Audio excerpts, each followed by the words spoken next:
Salam, perkenalkan nama saya Intan Christian Kurniati Logo, NIM 18190213. Akan menjelaskan bab 2 tentang dampak dari risiko pada organisasi. Yang pertama, dampak dari risiko bahaya.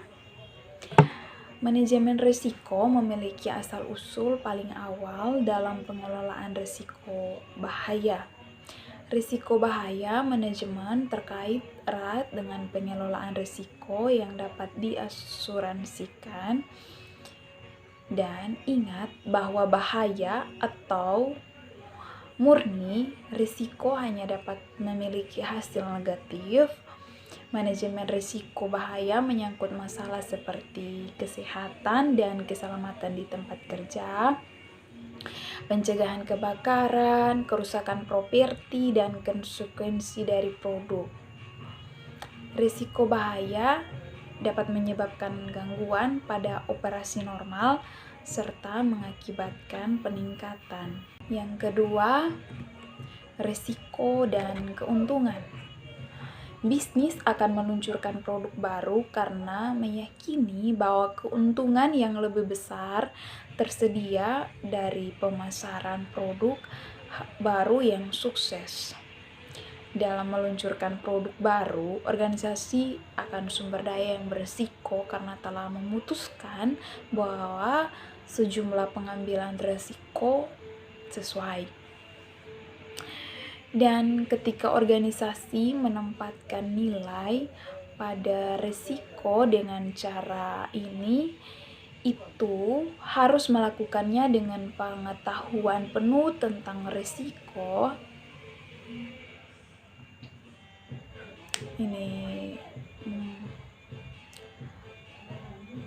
Bahkan yang lebih penting harus memastikan bahwa ia memiliki sumber daya yang cukup untuk menutupi risiko paparan. Dengan kata lain, paparan risiko harus diukur. Kemudian, tidak semua kegiatan bisnis yang akan menawarkan pengembalian yang sama untuk risiko yang diambil.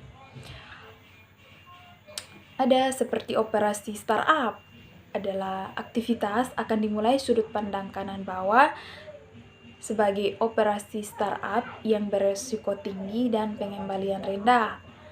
Ketika bisnis berkembang, kemungkinan akan pindah ke pengembalian yang lebih tinggi untuk tingkat risiko, dan ini adalah fase pertumbuhan untuk bisnis atau produk. Ketika investasi jatuh tempo, imbalannya mungkin akan tetap tinggi, tetapi risikonya harus berkurang. Akhirnya, sebuah organisasi akan menjadi sepenuhnya dewasa dan bergerak menuju kodran berisiko rendah dan pengembalian rendah.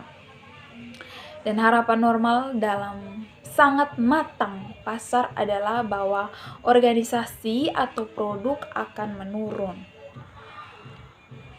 Kemudian yang ketiga, risiko dan ketidakpastian.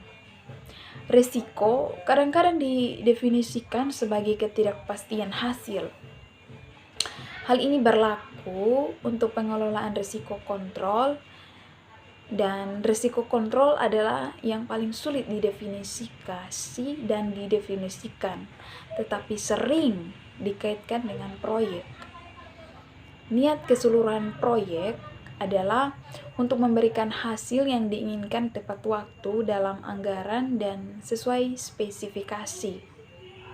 Karena risiko kontrol menyebabkan ketidakpastian dan dapat dianggap bahwa organisasi akan memiliki keengganan terhadap risiko ini. Mungkin keengganan yang sebenarnya adalah untuk potensi variabilitas dalam hasil. Tingkat penyimpangan tertentu dari rencana proyek dapat ditoleransi, tetapi tidak boleh terlalu besar. Dan yang keempat atau yang terakhir yaitu sikap terhadap risiko. Organisasi yang berbeda akan memiliki sikap yang berbeda terhadap risiko. Saya ulangi, organisasi yang berbeda akan memiliki sikap yang berbeda terhadap risiko. Dan beberapa organisasi mungkin mempertimbangkan untuk mengambil risiko menolak, sementara organisasi lain akan berisiko agresif. Beberapa organisasi mungkin mempertimbangkan untuk mengambil risiko menolak, sementara organisasi lain akan berisiko agresif. Sikap organisasi untuk risiko akan tergantung pada sektor alam dan jatuh tempo pasar tempatnya beroperasi. Dan untuk organisasi yang berada dalam fase startup, sikap yang lebih agresif terhadap risiko diperlukan daripada organisasi yang menikmati pertumbuhan atau organisasi yang matang pasar, di mana sebuah organisasi beroperasi di pasar yang matang dan mengalami penurunan.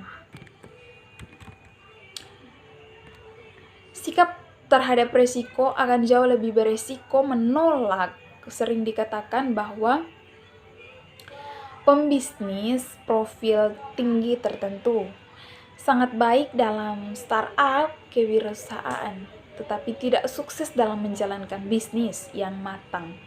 Sikap yang berbeda terhadap risiko diperlukan pada berbagai bagian dari siklus jatuh tempo bisnis. Baik, sekian yang dapat saya jelaskan. Salam dan terima kasih.